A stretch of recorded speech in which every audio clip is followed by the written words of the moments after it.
Well, here I am in Miami. Welcome, Margaret, to the Leaders Who Care series. Hello, Mark, and I'm in New York. I know we were just talking about temperature and weather and whatnot. It's been an interesting few days. I know you're all blaming us Canadians, but we didn't mean it. You know what's ironic? During this wildfire thing last week, it was actually Clean Air Day in Canada.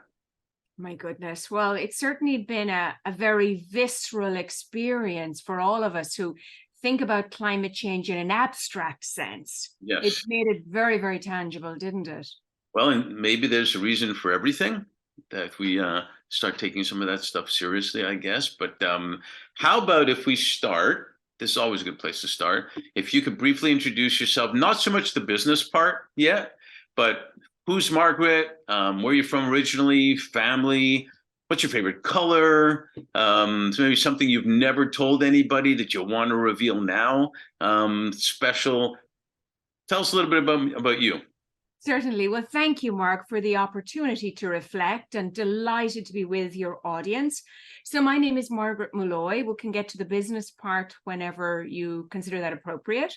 I'm Irish American. I grew up in Ireland through college, spent my time in Ireland. After college, came to the United States and have been here ever since. I lead marketing for Siegel and Gale. It's a brand strategy, design, and experience firm. On a personal level, I am a mom of two teenagers in New York, two teenage boys. Cool. Do they play sports? What do they do? They do. The eldest is a lacrosse player, Ah, although he's more of an actor, model, Congress guy than an athlete, but he's played varsity lacrosse for 4 years. And his brother, 2 years younger, is a basketball player. all right. Two guys that I could love. Nice. Lacrosse used to be Canada's national sport until it became ice hockey, actually. So way to go on that. And so speaking of them, what were you like as a kid or a teenager? Were you like creating new products, even like a kid? Were you playing video games, sports? Did you play an instrument? Or were you like the entrepreneur type selling like Irish lemonade or something? What did you do? Well, I was very studious. Oh, So in the Irish system, even to this day, it rewards academic performance. So that's where I put all of my efforts in. I was a good student, very industrious in that regard, certainly not an athlete. My instrument of choice was probably my voice, although not as a singer. I did recitations, drama, that stage performance was more my arena. that's pretty cool. So were you in plays and things too, or A little bit of that. I mean, when I compare the modest way that I grew up to the many plays and theater performances my children participate in, it's a very different genre. But in its own way, I certainly was more doing recitations and competitions in that area. very cool. So tell us about at least your early journey, starting with Ulster University in Ireland, and for business in Spanish, I guess. What intrigued you to take that path? Let's start with that. What intrigued you to take that path? Yeah, sí, hablo español, pues fíjate. Ah, yo Um, hablo un poquito de español también. me alegro. Bueno, I Spanish with an Irish accent is new to me, though. there you go. Well, we gotta keep it interesting, right? Absolutely. Um, so said the Canadian guy, with his Spanish accent. So you got it's we're all fans of. That's what it's all about, eh? You know? It is for sure. So yeah, the origin of that story. I grew up in Southern Ireland and the Republic, and chose to go to college in Northern Ireland, which is a somewhat unorthodox choice, even at the time. You'll recall, Mark, in that era, Northern Ireland was a war-torn zone. We use the term the Troubles euphemistically to refer to the conflict, predominantly on a religious sectarian basis Right. in that region of the world. I went there probably for two reasons. One, frankly, I was very content driven, and they had a program there which focused on Spanish and business. And in my teenage years, I thought the Spanish language was the future language, and it seemed a pragmatic choice. Mhm. And secondly, the economics were very favorable because during that period, we had freedom of movement of people within the European Union. Ireland, and at the time, the UK, had this arrangement whereby if you were a student of one country and you chose an education in another, you would be subject to the same rules as the local students, which in effect meant I was getting my education, my college education, fee free in Northern Ireland, and I would have had to pay in Southern Ireland. So that was two reasons for that choice. It was an interesting time. I learned more than the curriculum. I bet. Living in a country that was only miles away from where I grew up, but was very different because of that conflict. And, you know, at the time, we were all students. So there was no difference among my peers who may have been one side of the political divide in Northern Ireland or another. But it was very interesting to me, coming from Southern Ireland, the concept of the war in the North was very alien. It was something you saw in the news. Mhm. It became very real when I lived there. And on reflection, I think it's actually helped me gain an appreciation of difference and knowing that people may be different, even though at first glance they appear very, very similar. And that sort of concept has stayed with me. I remember, as you mentioned, I'm now a parent myself, but occasionally we would come home for the weekends and I would take a train home from Northern Ireland into Dublin and then down to the country where I grew up. And very often there would be a bomb on the line between Belfast and Dublin. And my mom would listen to the radio long before social media. And she would hear a bomb on the line at Portadown. Passengers are getting off the train and taking a bus home. And that was my normal. And now as a parent, I can't imagine the anxiety my parents would have gone through. But that was then, and thankfully, it's a prosperous zone now, Northern Ireland, a beautiful example of conflict resolution that gives us all a lot of hope for resolutions of conflict in general.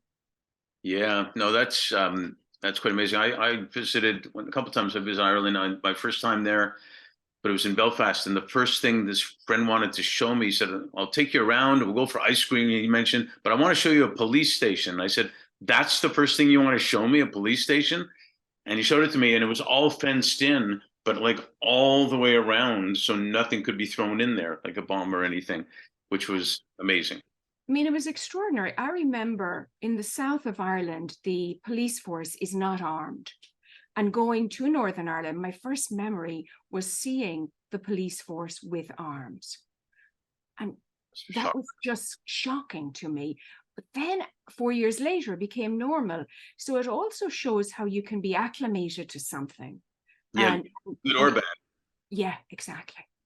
Yeah, it's something that you would hope you didn't have to get used to.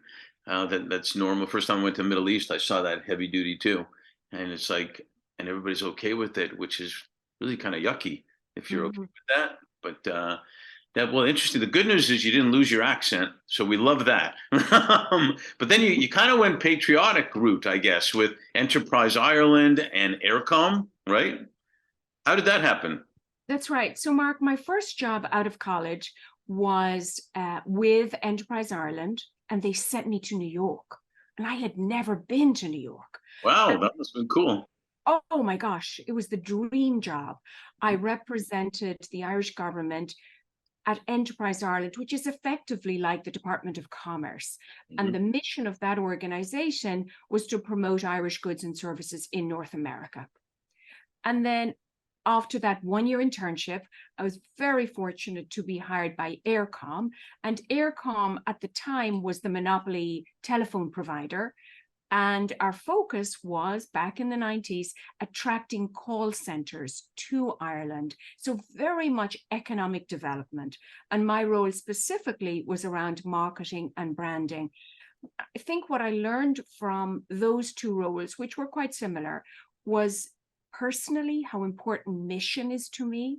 And that mission which at its heart was around generating employment in the island of Ireland, specifically Southern Ireland at the time, that made me very passionate about my job. So mission was important. I also learned a lot at the time around nation branding, although of course I did not have that branding vocabulary until years later. But the recognition that a country can stand for something in the hearts and minds of others became very apparent to me. And what was extraordinary about those two roles is arguably Ireland occupied a space from a brand standpoint that was more than tourism and hospitality, which were obviously wonderful attributes the brand had in terms of welcoming, but also a center of industry, a haven for tech companies. And that was a lesson that also has endured, that two ideas can be true at once, and that we as consumers can have multiple associations with a brand in our minds if it's supported by good storytelling. And part of my job in those roles was essentially storytelling the economic component and the economic advantage of Ireland as a location for foreign direct investment. Yeah, I think it's actually beautiful, and it's sometimes things happen for a reason. Where you got a taste of the Irish businesses, smaller agency, then moving to large corps. And if you would have gone maybe right to Oracle, let's say, without that, you would have been the same good person, but you would have been a little bit different, right? I think that's right. I mean, immediately after my time at Aircom, I decided to pursue an MBA at the Harvard Business School.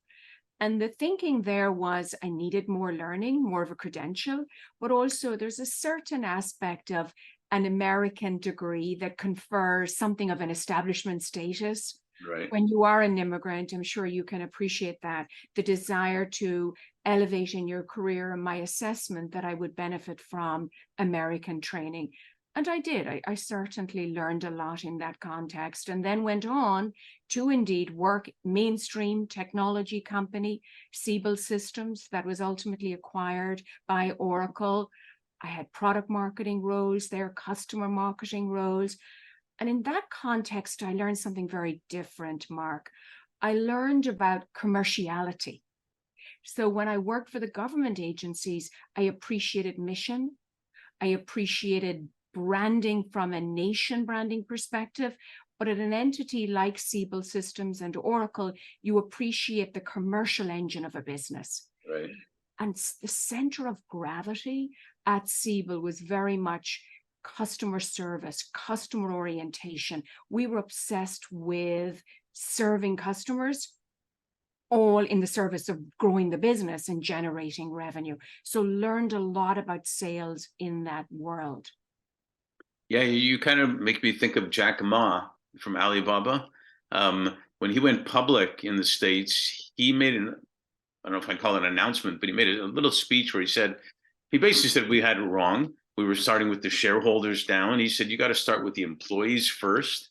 And if the employees are doing great and et cetera, the vendors, the customers, the shareholders, it's all going to happen. It sounds a bit like what you're talking about.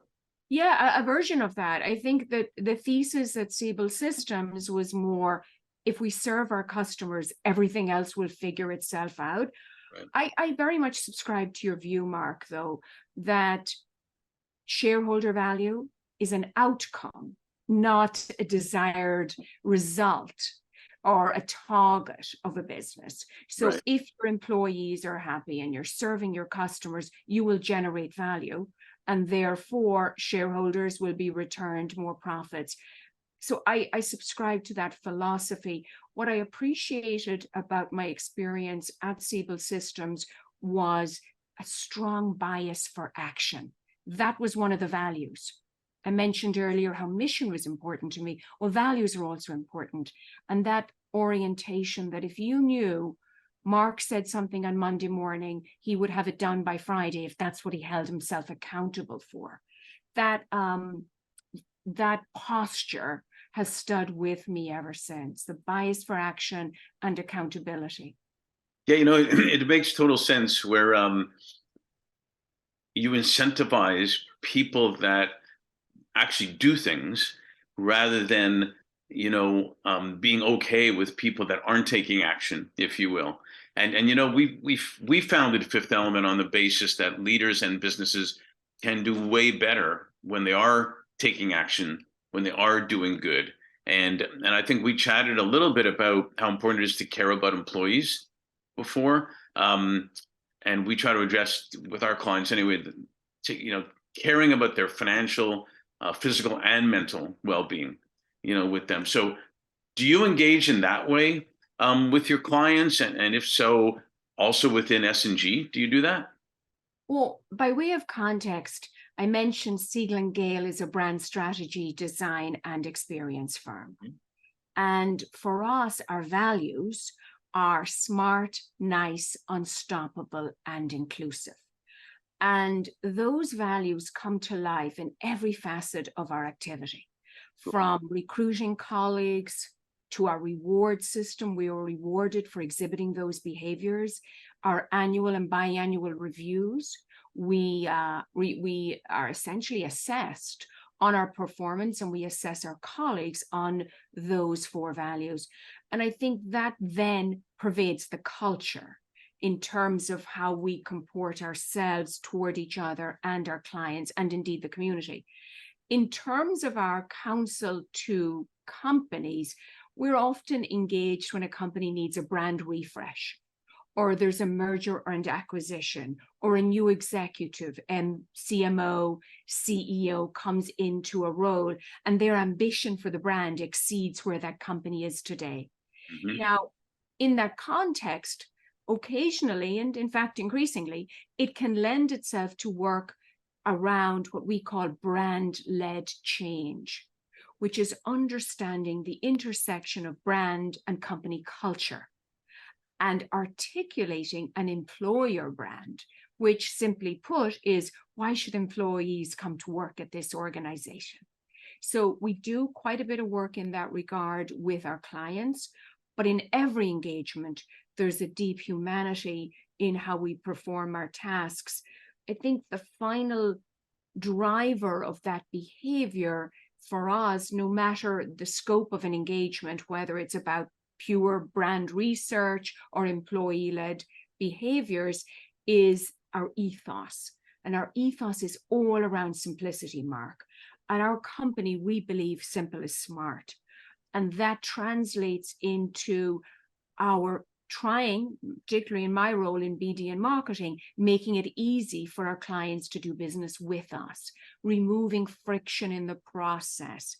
And if you're trying to make it simple for someone, that has behavioral implications on how you act, whether it's your employees, your colleagues, your clients, the media, the generous podcast host who invites you to be on his podcast, whatever it is, that mindset is something we intensively and intentionally emphasize at Siegel & Gale. No, I think it's brilliant, and there's actually 2 parts I wanted to chat about that. The 4th industrial revolution is a bit about technology, now AI, et cetera, and the 5th has been said pretty loudly now that it's about humanity, and it's actually half of where we get our name as a firm, the Fifth Element Group. So your background has been with tech and people, basically customer experiences we talked about, media and content, et cetera, and the human experience and storytelling. So, and it always reminds me of Maya Angelou's quote. It was my favorite one ever, where she basically says, most people forget what you said, most people forget what you've done, but they'll always remember how you made them feel. Share your thoughts about how that ties in with what you do. And you also mentioned about brand, and it's has an impact on where people want to go work as well. If you can tie that in, how that happens. Gosh, there's a lot there, Mark. I mean, what I would begin by saying, if we just think about brand, what is brand? I think brand is a promise.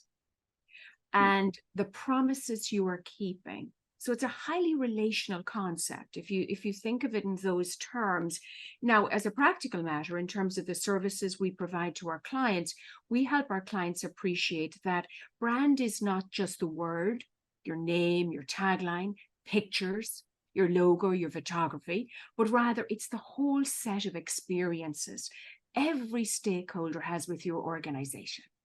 So certainly employees are a vital stakeholder, and we have studied this quite deeply. I'll refer your guests and your listeners to the Siegel and Gale website, where we've published a study called Simplicity at Work. And in that study, we identify, for example, one teaser, that only 1 in 4 people find the companies where they work easy to do their jobs. So right there is a huge opportunity for companies to make it easier for their employees to get their job done, and therefore, by extension, be more productive, contribute more in terms of their advocacy, be better brand ambassadors, refer colleagues. So there is quite a bit of work we do in that regard, beginning with the data and then counseling clients on how to be a good employer from a brand perspective. I would say a final note on all of this is this period we're living in. You and I talked about a little bit before we went on air. It's a complex time, and people are experiencing a lot of cognitive load. So whether as an employee, as a customer, so the easier you can be to work with, to do business with, to interact with, I believe all stakeholders reward that. Making people's lives is a very laudable mission, I think, and one that markets will reward. Yeah, I think it's brilliant, and I've talked to some clients about that, but I love the way you talk about the simplicity of it. I talk to clients about that where they want to give their employees more time to enjoy their lives and their work, and not having to be worried about so much stuff. And one example, one client gave me where one employee had a problem with bees in their backyard, and they have a concierge service, and they took care of the bees. So when the person went home, he didn't have to worry about the bees. He could have dinner with their family. Sounds simple, and it's so impactful. And the other part that came out of it that we see a lot, and I'd love you to chat about this too, because I love what you're saying about the brand, how it impacts the employees and customers, obviously, is people go home after work. They see their kids, maybe the spouse, maybe a partner, maybe by themselves, whatever. But and they either say 2 things: "Man, I'm tired. Work sucked. We didn't get anything done. I don't know if I'm going to get a bonus. I don't give me a beer. I'm going to sit on the sofa," or whatever. Or they come home and say, "You guys, we got to get together. I want to tell you what happened today, and we achieved this and this and this. My boss said I was good, and we're doing this community thing that I'm so psyched about." And if you want to talk about a sustainable brand, I'm playing with words here a little bit. The kids are learning from that we can do this too. Look, mom, dad, whatever is having a blast doing their work. So do you ever feel that what you do actually even goes down right into the family and then obviously into the community? Oh, on a personal level, absolutely. I mean, I think I talk about the work we do on behalf of our clients. So we have wonderful clients, and some of them are household names, B2C brands like CVS Health, you can see on our website, the Yep. US Army, many others that have wonderful missions. So I take great pride in sharing with my family and with other friends and community the work we're doing. I think the interesting opportunity for companies is, how do you do that at scale? So I Right. love the example about the bees, and that's makes for a great story. A little harder when you're a large organization to implement that. I think the important lesson for me from our research into what makes companies simple is sometimes it's obvious stuff that people don't do well, like explaining to employees what is their role in improving a customer experience, Mm-hmm. enhancing the clarity of communications, making it easy for employees to do their onboarding and their benefits. So 100%. the holy grail may be the bees story.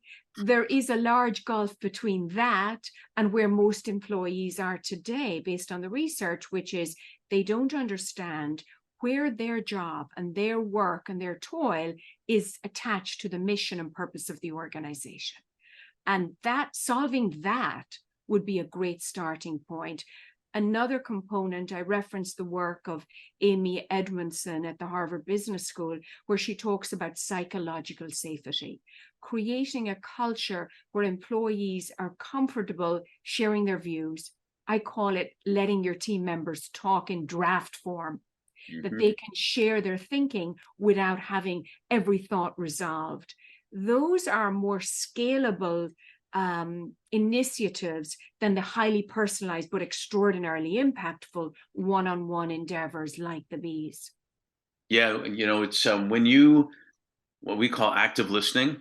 When you allow active listening and no judgment, and people trust what space they're in, it kind of gets personal. And if it gets personal and authentic, emotion takes over a little bit, and it does become. I've had the opportunity of having a couple of conversations with Richard Branson, because of an organization he's in that I've been involved in. He's not like a friend, but we had a couple of conversations. And the word you said proud before, the word pride came up both times we talked, and different eras when I was a kid to now, mind you. But we both said, does anybody ever say they're proud of where they work anymore? And it's more rare than it used to be, but people used to stay forever at jobs too. But I'm so glad you said that. And there's a program we have, one of our nonprofit clients, it's called Nonflict. And Nonflict is a program where it's a process that you go through in a workshop that shows you conflict isn't something you hate someone over. It's different ideas. And don't we all want different ideas? And how to figure out how to talk about it all comes together because people just want to belong, don't they? I think that's right. And among my colleagues in our marketing team, we say our job, the marketing department, is to generate pride. That's awesome. And we work hard to do that. And sometimes we fail and sometimes we're successful. But when I think about marketing, our core discipline and the discipline that my team is accountable for, I go to work every day in the hope that my work will make my colleagues be proud to work at Siegel & Gale, our clients proud to call us their agency for branding, the community proud of our efforts in the community, every stakeholder, Omnicom, our large investor, the large entity of which we're a part, proud to say Siegel & Gale is an Omnicom agency. And we do that by showcasing the work. Good place to check that out is, of course, websites, LinkedIn, putting work up for awards, showing our colleagues in our LinkedIn and in our other platforms, sharing the good work each other is doing, inviting members of the community, particularly in our case, the marketing community and CMOs, to events, to meet each other, and all with the underlying assumption that they will be proud of their association with Siegel & Gale. And make no mistake, I believe that we're a commercial entity, and I believe that will show business results. So it may be old-fashioned, but I absolutely believe my job is to generate pride in all stakeholders and the job of my team. And if we do that well, everything else will take care of itself. Yeah, no, thank you for sharing that. It's so true. And it goes to the point that leaders in their businesses will do much better when they care about their employees, when they care about, the company where they want, when they're proud of it. It's not even rocket science. It takes work to do, but I think it sounds like you're leading the way pretty darn good. So congratulations on that. I wanted to ask you, when we launched 5 years ago, we were launched on International Women's Day. And I've done a lot with women and diversity and proud of it, actually. And proud that we just placed the CEO of the National Women's History Museum and stuff like that. And because we need more of it. Describe your journey as a woman in business, starting out where it was mostly men type of thing, and how you navigated in marketing and agency. Remember Mad Men? and all that stuff. And how did you navigate and thrive and be engaged so that you can actually be in positions to achieve a lot and be proud of what you're doing? Well, that's a long podcast, I but ask long questions, I know. yeah, I suppose the abbreviated version. Growing up the eldest of six children in Ireland, I never felt any gender difference in terms of my siblings.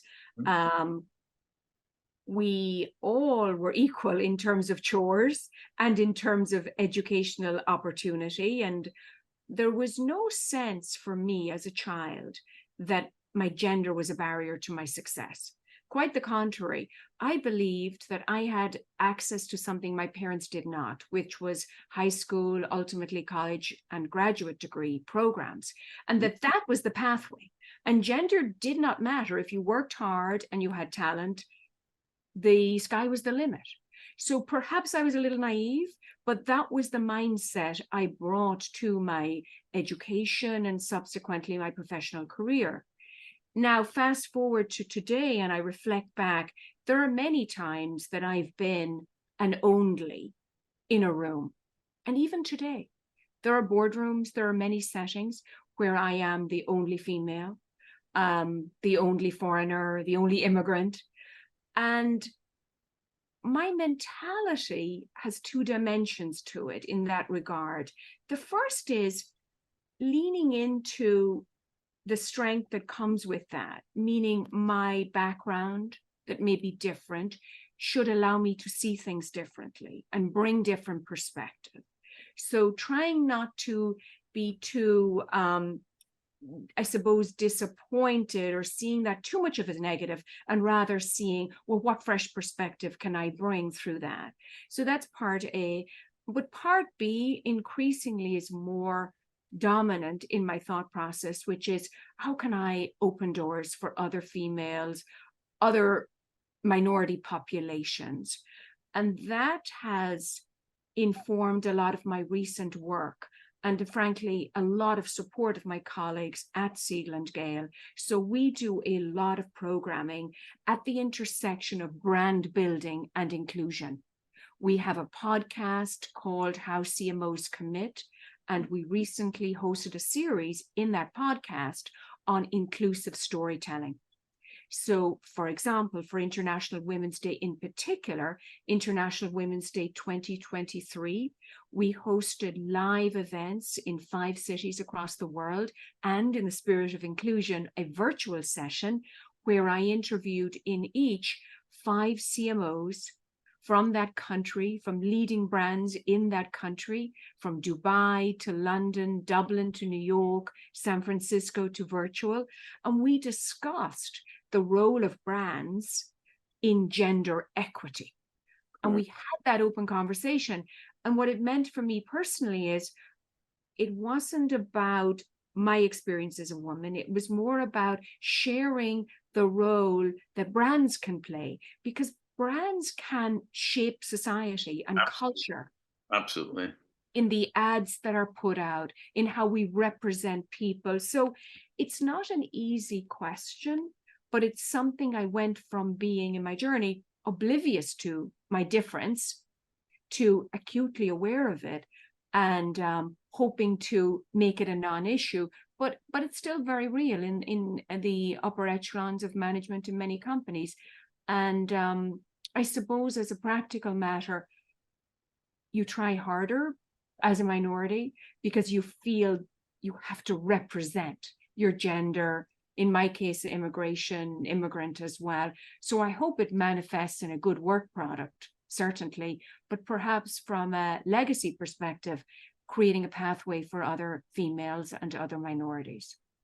No, thank you again for sharing that too. It's so important. The recent person that did the commencement address for MIT talked about naive optimism when you start out, and then moving forward and realizing the good work you're doing by bringing diverse ideas and people together is so important, and it's good for business also, type of thing. So last question on this, or like we say in LA, you got to leave them wanting more so we can do a sequel. basically. So in 2021, one of my clients told me, he said, Mark, the year 2020 was the year that flew by slowly. And I thought, I get it, basically. And so with all that's happened, 2020, 2021, we're almost getting towards the last half of 2023 now. What are you most grateful for? And what are you most hopeful for? Interesting. Well, I'm grateful for my team at Siegel and Gale. My team stuck with me through COVID. We pivoted hard. We went from doing a lot of in-person programming to virtual programming. We were flexible with each other. We learned a lot along the way. Mm-hmm. I'm grateful for all the CMOs and clients who came on our webinars and our podcasts.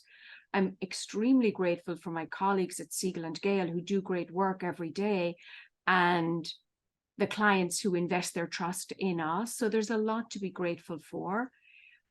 In terms of hope, I'm also quite hopeful that we've learned from this COVID period, that we've built a degree of resiliency, and that will hold us in good stead as we tackle the inevitable challenges that lie ahead, be it around climate change, be it around taking a holistic view to AI, that is, of course, on the horizon, and just being a little more centered and understanding the universe is big out there and our ability to impact it, but also the importance of family, close work, and close work connections.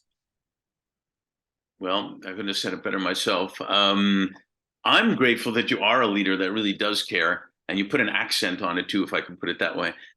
So, and I'm also hopeful that we learned from COVID. We learned almost to appreciate things and people more, and we can have serious conversations, but don't necessarily take ourselves so seriously sometimes.